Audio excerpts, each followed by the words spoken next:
There's been a little bit of interesting news this week for fans of the original Fallout franchise. Cain and Leonard Boyarsky, two of the original developers for the original Fallout franchise, played Fallout 1 for a couple of hours during Obsidian's live stream charity drive, Extra Life. During their playthrough, they were nice enough to answer a few questions posed in chat and give general anecdotes about Fallout 1 and 2's original development. And because the chat was primarily composed of fans of the original games, I'm looking at you, Step, there were some interesting and informed questions about the history of Fallout 1 and 2. The first question I'm reporting here came from Infinitron, who asked, "There's a dude on the internet who said Tim Cain once told him about his plan for Fallout 3. I've never been able to get any confirmation that this is a real thing." There was a response in chat pointing out Van Buren, the original Fallout 3 that was in development when Interplay and Black Isle Studios closed their doors.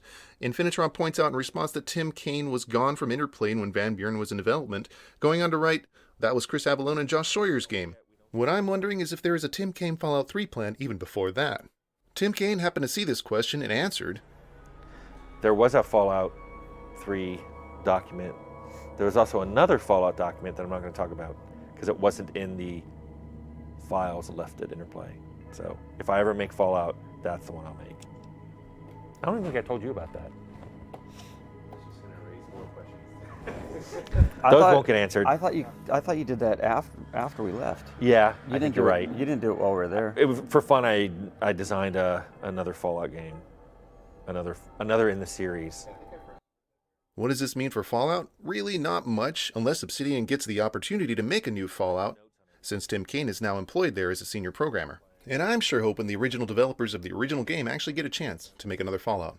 But a more interesting question, which has been a long-standing one in the Fallout 1 and 2 modding community, even Per Jorner, the writer of the most thorough game guides I have ever seen for any game, lamented about the necessity to decompile the game engine to understand some of the trickier bugs he was doing research on when he was writing his guide, would like an answer to this question too. Darmore1233 asked, Do we still have the source code, or is it lost to time like most source code for old games? and Tim Cain's surprising response, I have all the source code.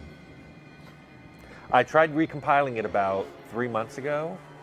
I did not keep a copy of Direct Sound as part of the DirectX package, and there are things that don't connect anymore. Like some of the sound calls take 2 parameters instead of 1, and I'm like, what's that other parameter? I don't know. I would just like to point out, though, we did not take the source code, any source code from Interplay when we left. We came upon it much later. Yeah, that was something we didn't have. what this means for many of the people in the Fallout 1 and 2 modding community, and yes, it's a thing, with mods still being made 20 years after the game's initial release, is that there is still some hope after 20 years of fixing bugs and recompiling the engine, something that many fans of the original games have hoped for some time would be possible. And that's all the news I got for today. If you liked it, please share it with anybody else who likes these excellent games from the original creators. And feel free to share the link to the VOD I'm reporting on, which I will put in the description for anybody who wants it.